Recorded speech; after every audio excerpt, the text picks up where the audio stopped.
Tiyay ang langit ko.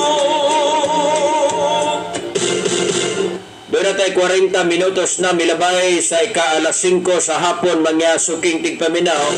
Sa gikaingon anak ko sa unahan, ang atuang unang adlaw sa Misa de Gallo, gidagsa sa tuang mga katawhan, ang atuang mga kalihukan sa simbahan Katoliko.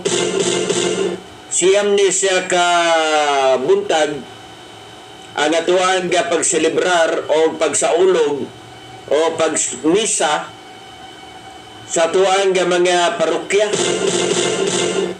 sa tuang mga GKK. So ako nakita kaganina nga grabe gud ang atuang mga katawhan nga mitambong sa maong kalihukan sa Romano Katoliko. Anyway, mga suking tipaminaw, kinig tradisyon naman gud din nato. Ato na ning kanunay nga gibuhat gikan pa sa tuang mga katigulangan hangtod karon. Ato gihapon ni siyang gisunod. Walay mga katawhan ato diri sa ato ang probinsya or sa nasod o sa uban pang mga nasod, uban pang mga lugar nga wala nagtamod ni ining ato ang gipaygayon nga Misa de Gallo.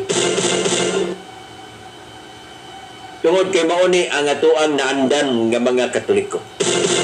Anyway, mga suging tipaminaw, usmuna ko, salamat kayo sa tuwang mga katawhan nga mitambong sa Santos nga Misa.